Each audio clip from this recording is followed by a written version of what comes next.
Hello, good afternoon, everyone.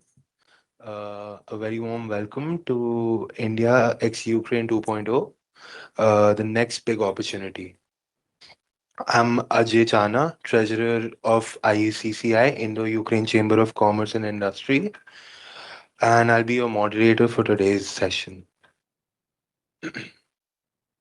Today's session brings together key voices from government, industry, and international platforms to explore the evolving relationship between India and Ukraine.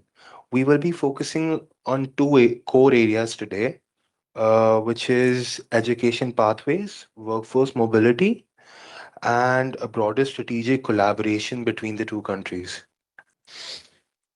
So there's a growing need to build a structure corridor that connects talent, institution, and industries between the two countries.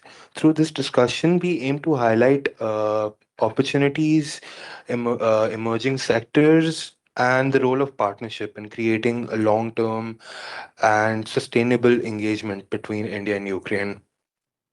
So we have a distinguished lineup of speakers who bring deep expertise. With that, let's begin. Uh, so to begin the session with, I would like to invite Mr. Katerina Billa. She has served as Deputy Director General for International Security and Arms Control and has extensive experience in global security, defense cooperation, and international negotiation, including work with NATO, the EU, and other multilateral institutions. With that, I invite Ms. Katerina to begin the session.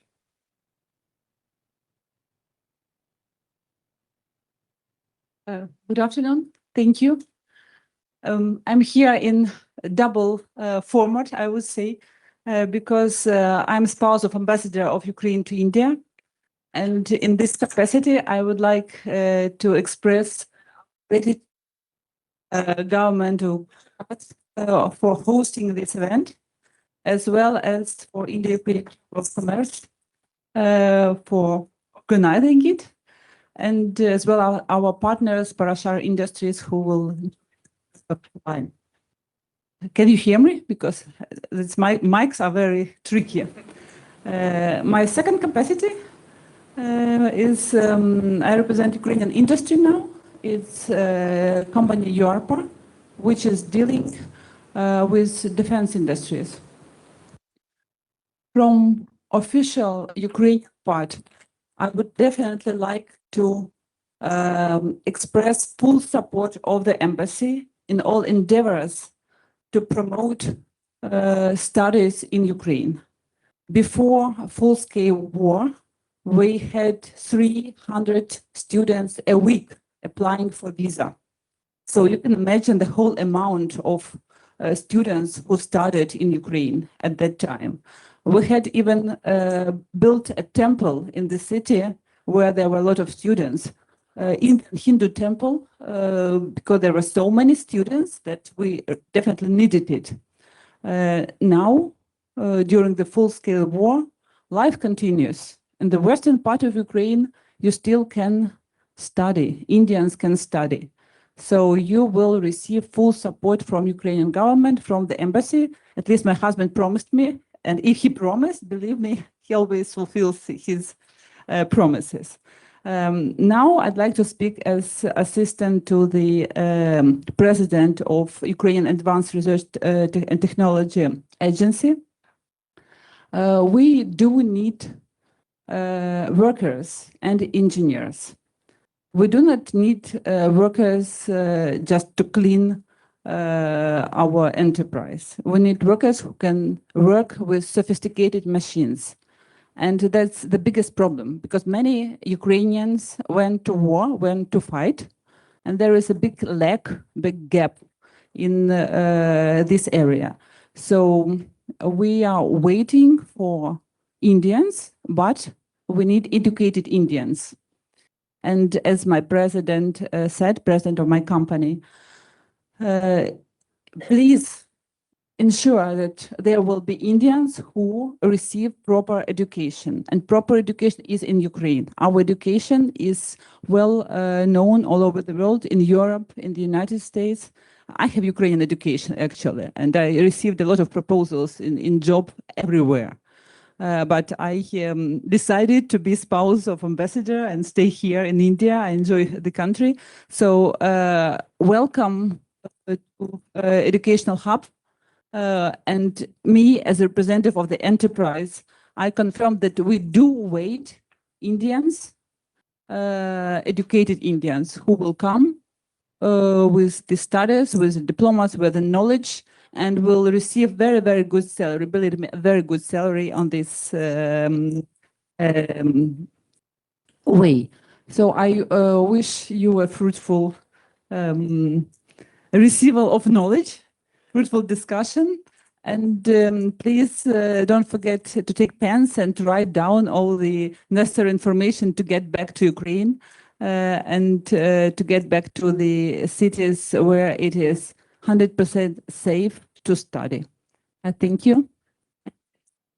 The floor to our good friend and good friend of Ukraine and great Indian army.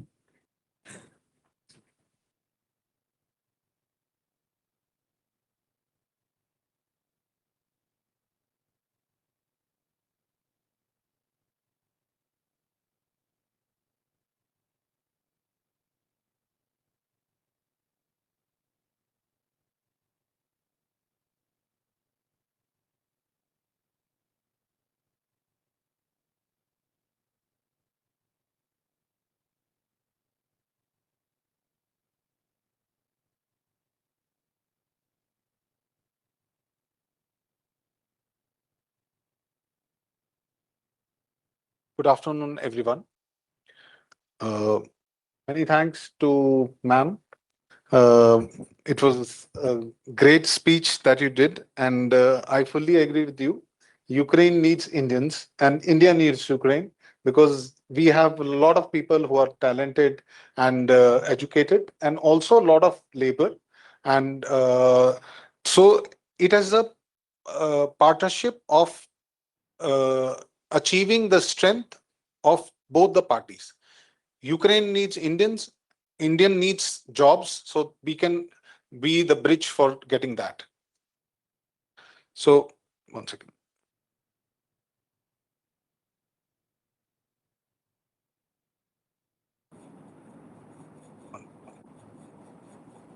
Sorry, one second.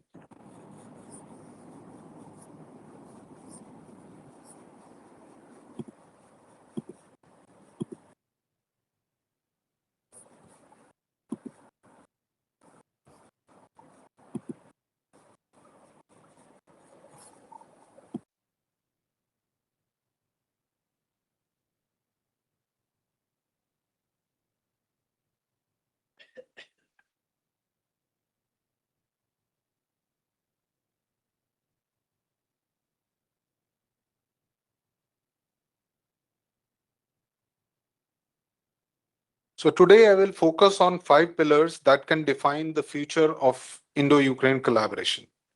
First is bilateral business. Before the war, the bilateral trade between India and Ukraine approximately was 3.75 billion. This is only the starting point. India has 63 million SME, and while Ukraine has approximately 1.6 million entrepreneurs and 400,000 SMEs. The opportunity lies in structured collaboration, joint ventures, technology transfers, market access platforms. At Indo-Ukraine Chamber of Commerce and Industry, we are committed to enabling this ecosystem through active facilitation and on-ground presence in Kiev. The second pillar is trade and reconstruction economy. Ukraine is not just rebuilding, it is preparing for one of the largest reconstruction Marshall Plan in the world, post World War II. And already the EU has approved a Marshall Plan of investing around $500 billion into Ukraine. So it is a huge opportunity. Key sectors would include infrastructure and housing, energy systems, agro processing, and storage. Ukraine business Ukraine contributes significantly to global agriculture, especially in sunflower oil, where it has been the dominant supplier to India. If before the war, 100 liter of sunflower oil was imported into India, 78 liters used to come from Ukraine. For Indian companies, this is a first mover advantage. If anybody in the oil business wants to connect to Ukrainian sunflower or agro business, please approach us. We will help you do that. Ukraine, the third pillar is Ukraine as a global education hub. Before the war, Ukraine hosted over 75,000 international students, including 18 to 20,000 Indian students, primarily in medical education. The ecosystem is now evolving in a newer way with new problems and opportunities both. We have already Ukrainian education hub, which the ambassador inaugurated 2 weeks ago. And we uh, are proposing safe zone campuses in uh, Western Ukraine, hybrid education system that the student can join the course, start studying online from India, and can get a visa and visit Ukraine once the war is over. So if it's a 3 year course, you can online study for 1 year and then you can go to Ukraine for the next 2 years. Globally aligned curriculum and accreditation pathways.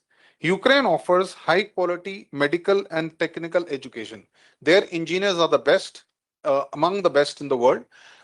Most of you would not know in before in 1970s when Bhilai steel plant was formulated in India. At that time, the most prominent diaspora were the Ukrainian engineers that came to set up the plant.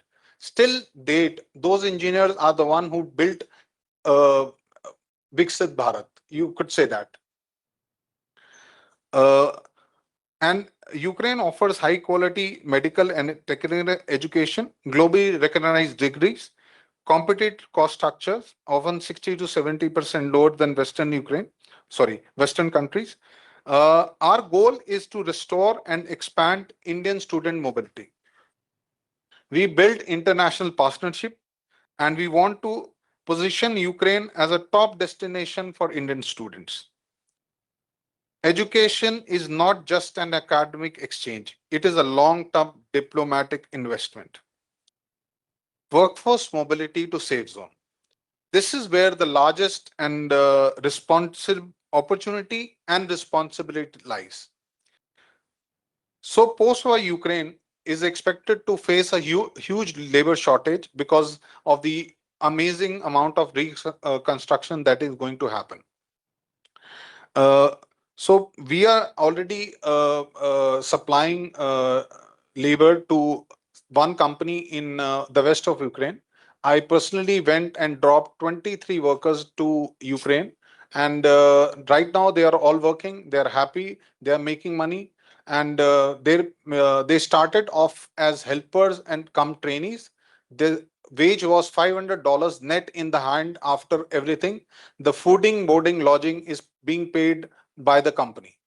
So, and the salary will grow in maybe 6 months to 1 year, will be around $1,000. So that is the kind of money they are ready to pay if you have the skill and the will to do the work. Estimates suggest that hundreds of thousands of skilled workers will be required in the next decade. India has one of the largest skilled and semi-skilled workforces, proven global mobility frameworks. We propose a structured global mobility corridor based on deployment to secure and designated safe zone. We are only taking workers to the safe zone, uh, basically the west of Ukraine, which is around 100 200 kilometers to the west border. This is the safe zone.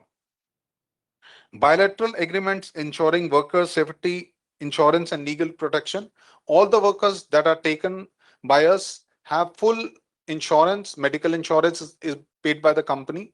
All the legal factors are taking care of the company. They are providing housing. So it is very legal they do. And this is not just workforce export. This is participation in rebuilding a nation. And the last pillar is bilateral cultural promotion. Strong economies are built on strong human connections.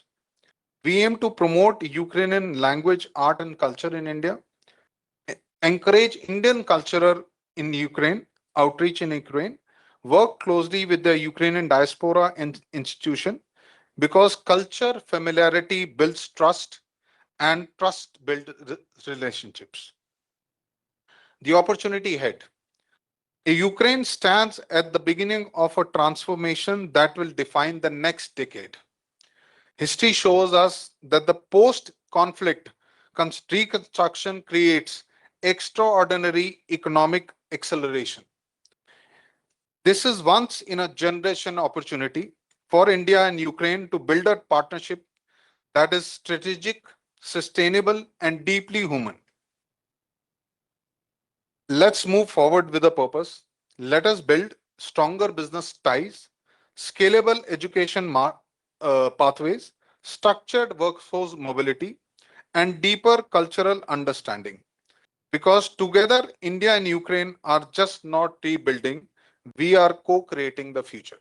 Thank you so much.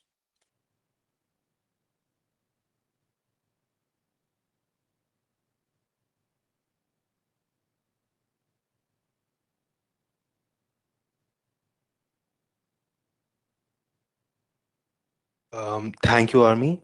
I now invite Miss Olena Ramaruk, an accomplished international executive with over 20 years of experience across Europe and the Middle East. She'll be joining us online. So,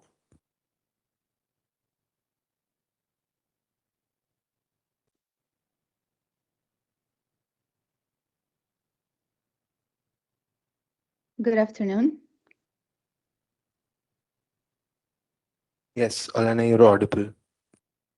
Yes, great. Thank you so much. Greetings from Kyiv, Ukraine. Distinguished guests, I am sincerely grateful to the Embassy of Ukraine in the Republic of India, the Indo-Ukraine Chamber of Commerce and Industry, the Ukraine Education Hub, our university, and everyone involved for this opportunity and for the invitation to be a part of it. My name is Elena, and it's an honor to join you today for this Ukraine country seminar. For more than 2 decades, I have worked as an international executive, building projects at the intersection of operations, analytics, and strategic cooperation. I also served as a vice president of operations and projects at the World Trade Center, and later as the CEO and member of the board at the International Chamber of Commerce in Ukraine. So in these roles, I represented business communities at national and international levels, brought together public and private stakeholders, and helped coordinate high-level events. And I would like to use my time today to talk about why India Ukraine 2.0 is not just a slogan, but a real opportunity, and how education and workforce mobility can become the strongest bridge between our countries. Ukraine is proud to be here at this seminar as a country partner because India and Ukraine already share a very meaningful history of cooperation in trade and in education and general friendly people-to-people ties. As it has been already mentioned, before the war, thousands of Indian students were studying in Ukraine. The war disrupted this connection, but it did not destroy it. So as today Ukraine defends its sovereignty and rebuilds its economy, it is also reimagining its role in the global partnerships, and India being a very important strategic partner. Ukraine brings to this partnership a very strong industrial and technological base, and deep experience in teaching, engineering, IT. And India brings scale, innovation, and a very dynamic young population that is ready to learn, work, and build. So while the themes of this seminar are all highly relevant, I would like to focus especially on the importance of education as a foundation for everything else. The Ukraine Education Hub in India is a very important sign that Ukraine is reaching out to India with openness and long-term intent. And as Ukraine rebuilds its infrastructure, industry, logistics, and technology, there will be, and there already is, a very big demand for skilled professionals. So since India has a very large and talented pool of young people that are seeking global opportunities, Ukraine should definitely be on the map for them. So it is important to align the education pathways with these workforce needs. And if this happens, this will become a very, very powerful model. So basically, students would be able to access relevant programs and gain this practical expertise to later implement this in Ukraine, in India, or in join Indo-Ukrainian ventures. I think it would be good if universities and educational institutions in both countries create joint or twinning programs, especially in engineering, IT, and healthcare. And the framework for internships and training and recruitment should also be very accessible and structured. So in this way, this educational exchange will become a very strong diplomatic bridge between our countries. So Ukraine is definitely living through a very difficult but defining chapter in its history. And India, with its own history of resilience and growth, understands the importance of looking forward with great confidence. And as someone who has spent many years building international partnership, I believe that the strongest collaborations are based on mutual respect and a shared sense of purpose. So if each one of us leaves today with this commitment to make India and Ukraine closer together, then this will become more than just a theme of a seminar. It will become our reality in classrooms, boardrooms, institutions, and our communities. Thank you very much.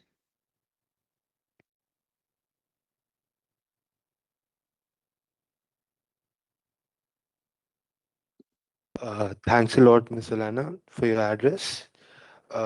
Next, I invite Ms. Tanya Chana, co-founder and CEO of Ukraine Education Hub, who is leading initiatives to build structured education and mobility pathways between India and Ukraine.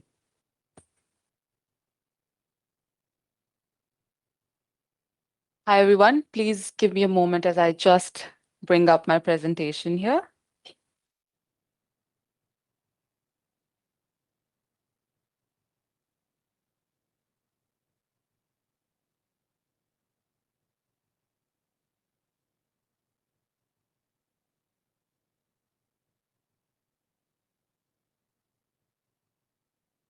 All right. It's lovely to be here talking about this endeavor, which is very close to my heart. So let's talk about studying in Ukraine and how we are reimagining it today. We're making it flexible, we're making it global, and we're making it future ready. Let's begin with what should define an education decision. The things that come at the top of my mind for now are academic quality, recognition, institutional credibility, and the clarity of a pathway to reach there. Any country that we consider for education today must meet these criteria first, and then everything else becomes secondary. So let's see. Let's test this out together. For everyone here, can I please request you all to help me out with this? Uh, if you had to choose today for yourself, for your children, or for a colleague, or for somebody that you know, if you had to choose, what matters more? The location, where you're studying, or the academics? The what and how? So for location, may I have a raise of hands, please? And for academics? Exactly. So the institution and the structure of education matter far more than where you are studying. Now, let's come to understand Ukraine's educational strengths with reference to what we spoke about just in the beginning of the presentation. Academic quality. In Ukraine, universities are supervised by the Ministry of Education and Science to maintain rigorous standards. And there is a strong legacy, as my respected co-speakers have also mentioned. There is a strong legacy in technical and scientific education in Ukraine for international students. Here's a fun fact for you. Ukraine has a very high literacy rate, and it comes in the top 10 literate countries of the world. The literacy rate of Ukraine can change between 99.4% and 100%, depending on which year you're looking at. Coming to recognition. So degrees in Ukraine are globally recognized and aligned with European standards via the Bologna process. The grading scale that is used in Ukraine can be converted to ECTS, which is European Credit Transfer System. Also, Ukraine is a signatory to the Lisbon Recognition Convention, which facilitates the recognition of all qualifications in over 50 countries, including Europe, Canada, and the United States. Institutional credibility. Ukrainian institutions hold very strong institutional credibility, and as again my co-speakers mentioned, we had about more than 18,000 Indian students pre-war studying in Ukraine, and more than 75,000 students globally who studied in Ukraine. Along with offering globally recognized degrees across multiple regions, the universities have considerable international student history. There are many English medium programs that are available for international students across different disciplines. Higher education institutions in Ukraine follow European standards and offer state-recognized diplomas, often recognized by international bodies like UNESCO, WHO, and the Medical Council of India. Now we come to the clarity of pathway, and this is where the Ukraine Education Hub walks in. So the role of UEH is to create a structured, transparent, and credible access to information and opportunities so that students can make informed decisions. This means working with verified institutions only, providing clarity on programs and pathways, supporting students responsibly through transparent guidance. And we also we'll be looking at including AI in our guidance process. So it's transparent at best. And building long-term academic partnerships between India and Ukraine. Let's come to the education programs that Ukraine offers. Uh, so of course, we all know by now that we have medicine, pharmacy, nursing, dentistry, architecture, and certain professional programs, particularly the ones that I mentioned here, naturally require physical training, clinical exposure, and practical components. For these disciplines, universities in western regions of Ukraine are still continue to facilitate on-campus academic activity and practical learning with international students studying there currently as we are all sitting in this room. Let me explain with a map of Ukraine just to put it in visual perspective for everyone. Are you all able to see my cursor? Okay, great. So this part of Ukraine, the eastern part, is the TOT, which is the temporary occupied territories currently. And the universities that are currently operating for all students are in this part, right here. Right here, so far off. Okay, so let's come to what locations we're looking at. We're looking at Ivano-Frankivsk. We're looking at Uzhgorod. Uzhgorod is 10 minutes from Slovakia by car and about 40 minutes from Hungary. We're looking at Lviv, which is 2 hours by car from Poland and still remains the key entry point for Ukraine.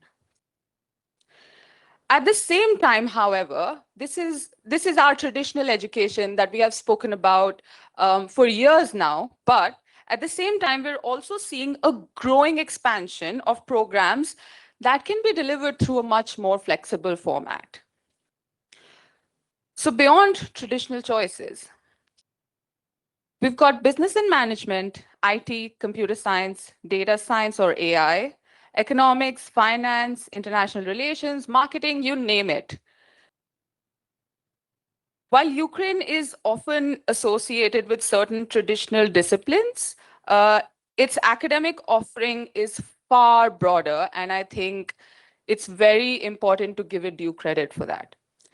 And it's increasingly relevant to today's global economy with the same academic standards that the tradition options offer. Now, there's an interesting shift here in these programs.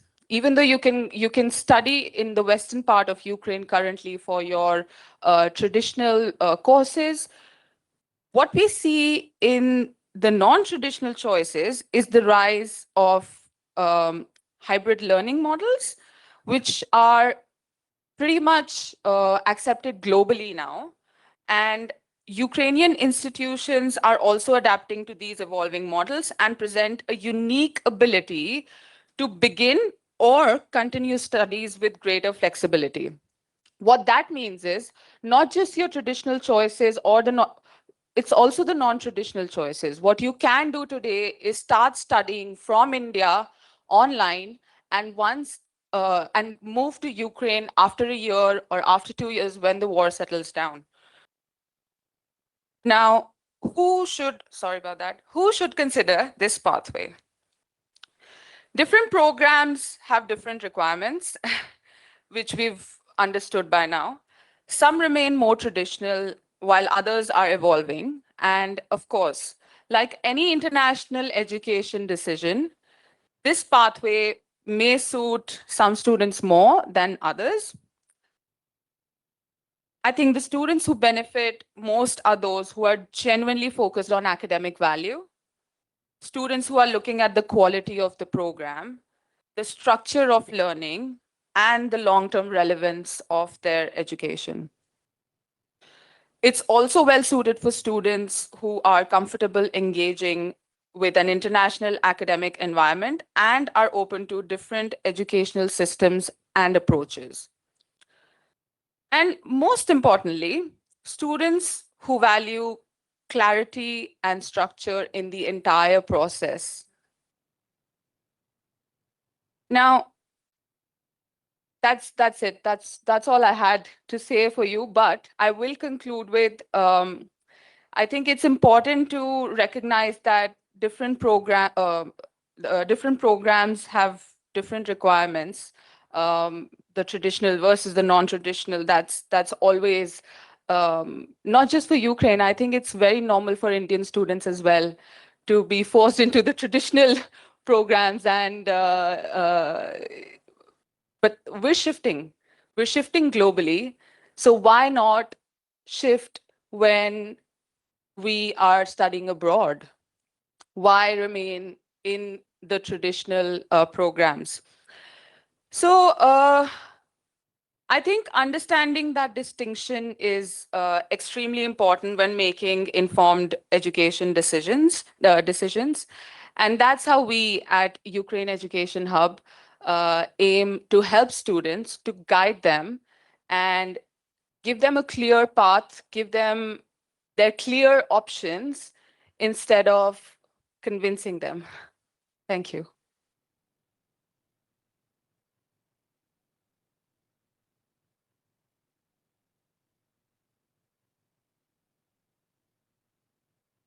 Thank you, Ms. Tanya, for a great presentation, a comprehensive presentation indeed. Uh,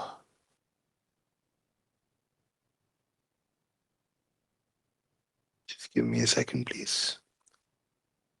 There we go. Okay, so now I would like to invite Mr. Nagendra Parashar, an innovator and humanitarian widely known as the Indian Angel, for his pioneering work in prosthetic technology and his impactful contribution in Ukraine. He'll be joining us online today. Please, Mr. Nagendraji, can you turn on your mic?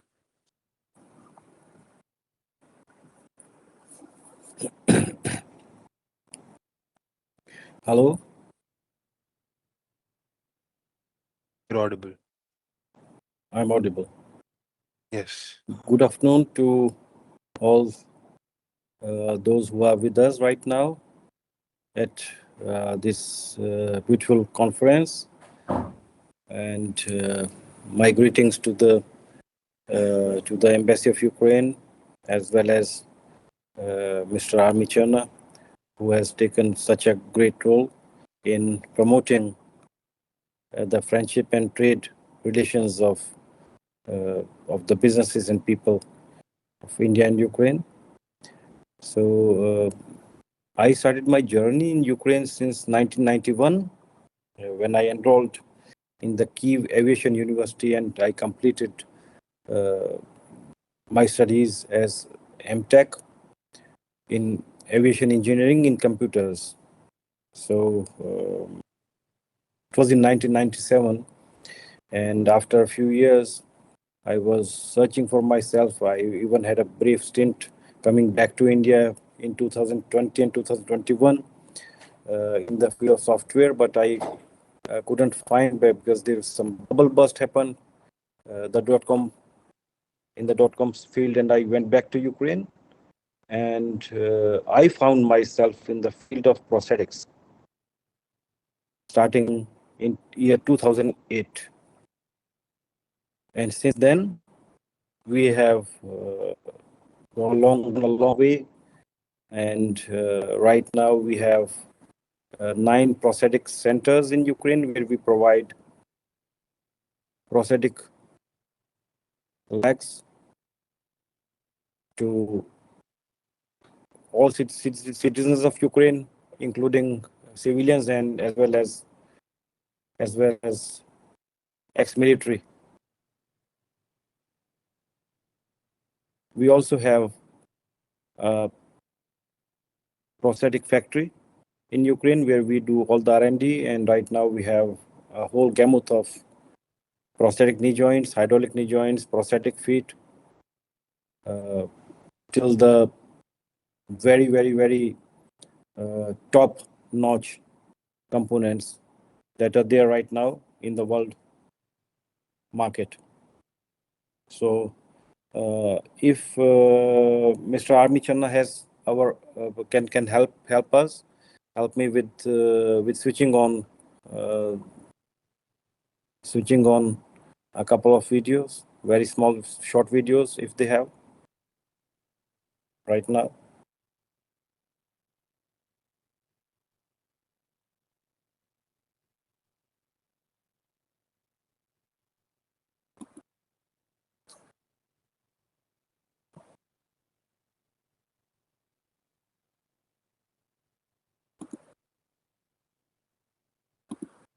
Nagendra ji, screen sharing. Ji. Should I share my screen? Yes, yes. Okay. Please.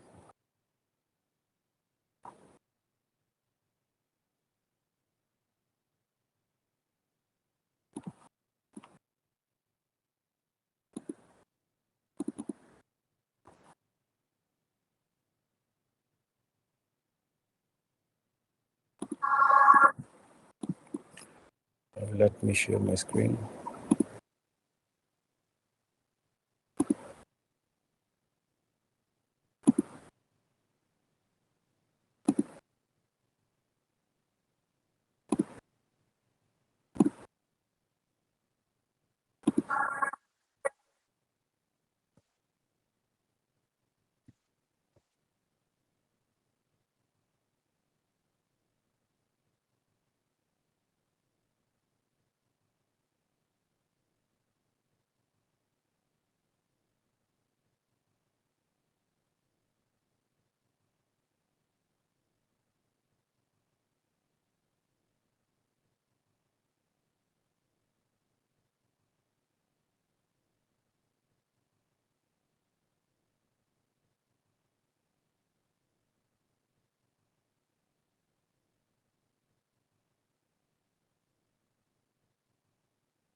So right now, did everyone see the video, Janaji? Okay, thank you. So now there's one more small video where the journey of my personal journey would be shown to you, as well as our factory, which makes state-of-the-art prosthetic components in Ukraine. So let me share it with you.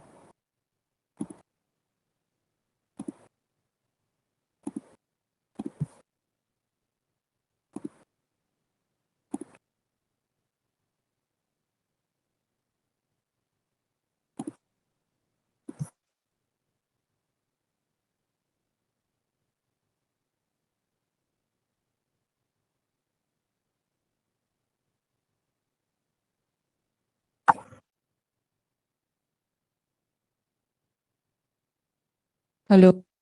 Nagendraji, we are not receiving audio from your system on this video.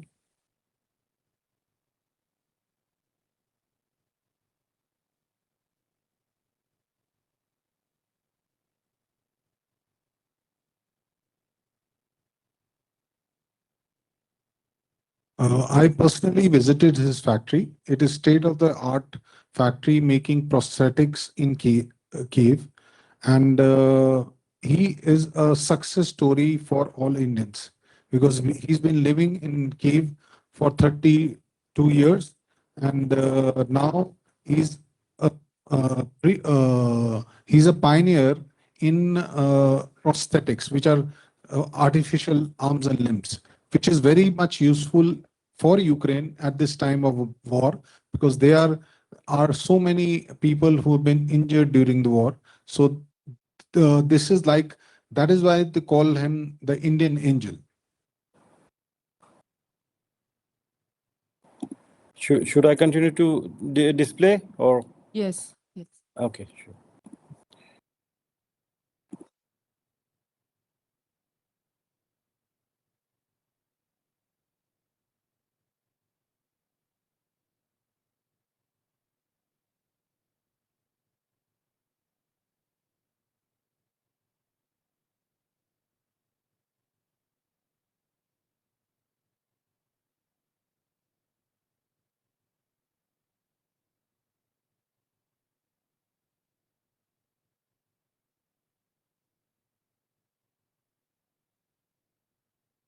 Yeah.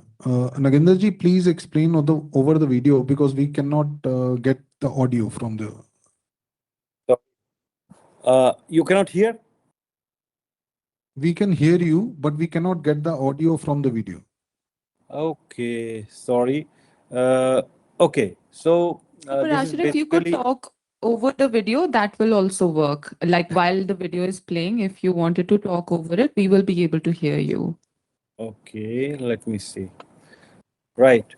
So the video is showing the factory of Parashar Industries in Ukraine, where we have state-of-the-art CNC, VMC machines.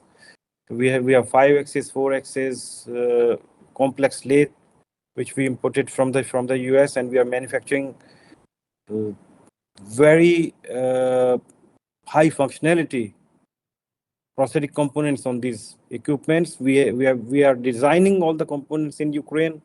I'm the chief designer. We have a team, a very dedicated team, and these components are really very precise, and the machining is very precise. We are doing all the work, complete machining, anodizing, uh, assembling, packing, laser marking, everything in this factory in the outskirts of Kiev. So that's what I wanted to show in the video. Thank you for your attention. Now, I would also like to share my experience in Ukraine. Ukraine right now has a very fast system of approvals from the government.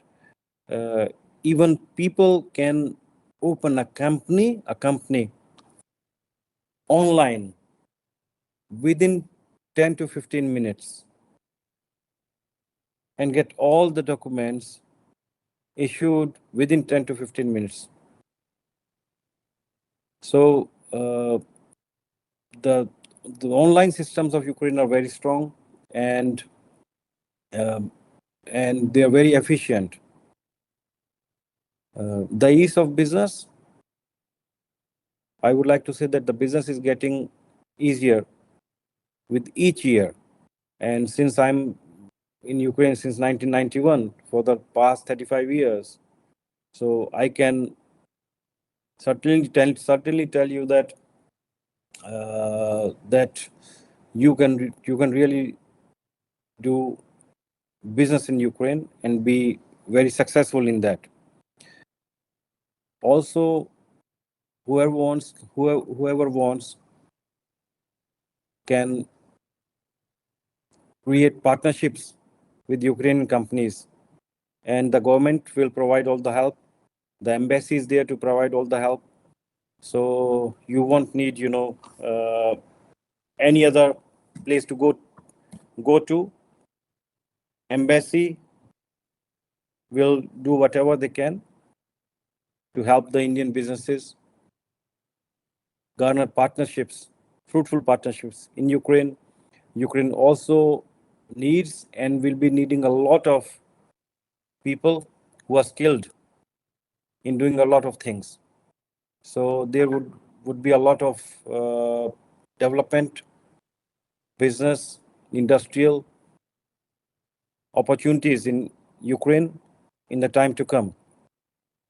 I'm also pursuing my doctorate degree in Ukraine. So that's one more thing that that has already been said about the educational quality of Ukrainian educational institutions. I'm doing my PhD in the Mikhailo Dragomandov State University of Ukraine in Kiev, and hopefully would be completing my thesis very soon. So I'll conclude by welcoming everyone who wants to build a good relation, a good business, a good cultural exchange with Ukraine. Thank you very much.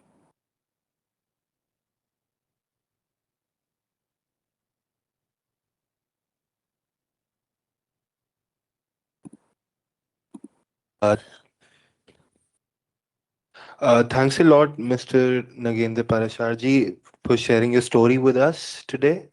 Um, I'd like to disconnect from Zoom now, so thanks for attending. Uh, because next we have a recorded message from Honorary Deputy Minister of Education and Science of Ukraine, Mr. Mykola Trofimenko.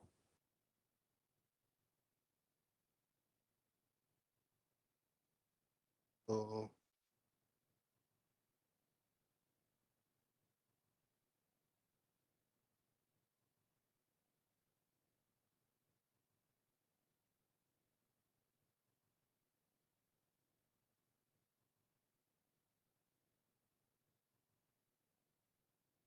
and exhibition participants.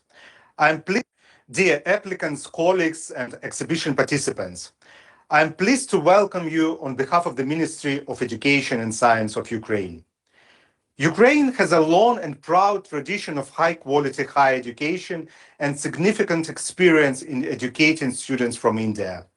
Today, I would like to personally invite you to join the large family of Ukrainian universities. We offer a wide range of programs, including medicine, aviation, economics, civil engineering, and many others. All programs are accredited and internationally recognized. In particular, our medical education fully complies with requirements of the National Medical Commission, which allows Indian graduates to return home and practice without obstacles. International students are currently studying in Ukraine safely and successfully. Our universities ensure a protected environment in safe regions of the country, and thousands of international students confirm this experience. We have also created a convenient electronic admission system and simplified administrative procedures related to document processing. If necessary, students are met at the airport and supported all the way to their destination. In addition, we provide broad international opportunities. Through Erasmus Plus and double degree programs, international students studying in Ukraine can spend 1 or 2 semesters at European universities and receive degrees from both institutions.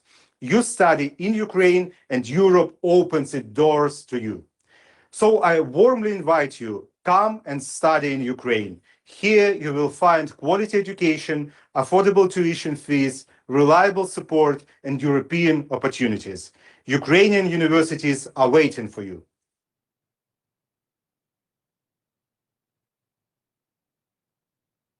I would like to thank the Deputy Minister for that. So we are now starting to end the seminar, and I'd like Miss Katerina Bella to close the ceremony, please. Please, ma'am.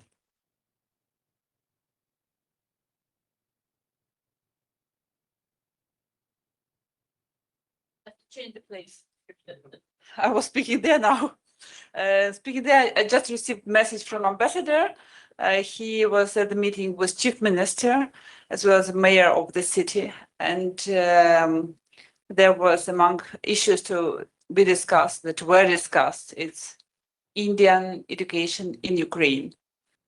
So that's good opportunities for you, your friends, and for those who are willing to have a good education. So thank you so much for your interest. We are waiting for you in my country. And thank you, Army, Tatiana, Ajay, for this opportunity. And definitely Mona, who is the main inspiration, muse, as we say, of the educational hub in Ukraine. Our acting consular general in Mumbai, who will be also your contact point when you apply for visa to get education in Ukraine. So see you all and welcome to Ukraine. Thank you.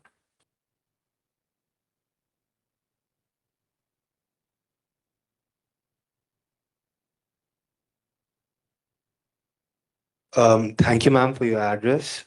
Before we move towards the closing, we'll take a question. We'll take some questions if any of you have any to the panel. Anybody? Okay, so with that, we come to the close of this session. Thank you for your precious time. Please feel free to connect with us after this.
Very sorry that I'm a little bit late, but thank you for your patience. I had just recently meeting with the Chief Minister and the High Commissioner of the Surat. Yeah, please have a seat.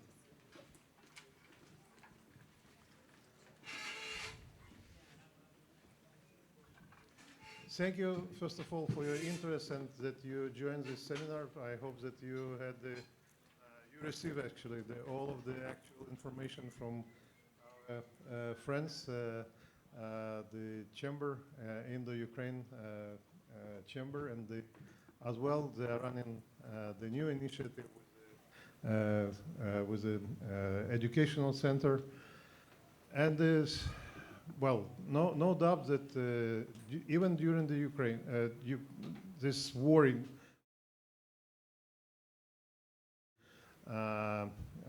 started with the stupid decision of one person. We had today some discussion around this, and I can assure you that the Ukraine is and Ukrainian nation, we are most probably peaceful after Indians. So, but unfortunately, we couldn't stop this war because it's an existential question for the nation. So we want to keep our language, we want to keep our identity, we want to be independent, which is probably not surprised the people sitting in this room.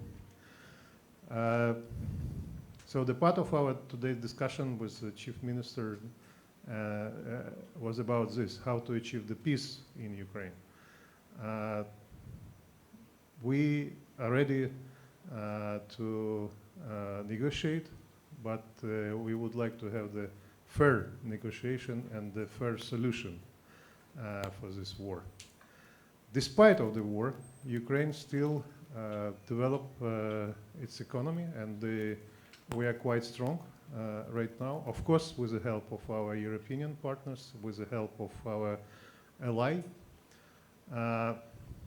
Some of people asking me, oh, maybe it's because Ukraine wants to be the NATO member. And if you will forget about this, the next day the peace will come to your country, which is not true actually, because it's just a manipulation. When there's some person telling you that, oh, NATO actually coming closer to our border, let me just remind you that probably you have the lack of geography lessons during your school. Because if we will look to the map, okay, since 1949, when the NATO was created, the border was not changed, and if I'm not wrong, the Alaska just coming through the strait, neighboring with another country for the long time. So NATO, it's already in the Russian border, but from another side. Yeah. We try to encourage the students from India to continue come to Ukraine because we are one of the most respected country in this particular sphere, and we can provide all of the necessary knowledge and share this knowledge, especially right now, even in a very specific sphere, like the field surgery. The Ukrainian doctors now probably one of the best in the world, unfortunately. Do we have the opportunity and possibility for this? Yes, because the Ukrainian government give all of the university the right to open their faculty, their branches in the western part of Ukraine, which is much more safe and secure. And probably from the address of the deputy minister, you realize that it's actually what we are doing right now, not only for the foreign students, but for the whole of the nation, because we need to be resilient, and part of the resilience is to keep people safe. And as well, another possibility, a lot of discussion about the contemporary or modern technology in a drone production, but believe me that as a former military, I can tell you that the drone or the aircraft is just the platform. You need to create the integrated system which allow you to see, to strike on a distance, on a altitude, which is required. So with that, the Ukrainian embassy always open for everybody. Now I have the privilege to say that we have the general consulate here, which is located in Mumbai, which is only 3 hours from Surat. So please come to Ukraine, discover the country, use the opportunity to learn the technology, use the opportunity to get the better education, because back to the medical study, only Ukraine today providing the certificate for the doctors, which is actually fully in line with the requirement of National Medical Council of India. Not US, not UK, but Ukraine a little bit ahead of this country in this particular sphere. So if you have any question, please don't hesitate to ask me. No? Yeah, please. Technology insights. Yeah.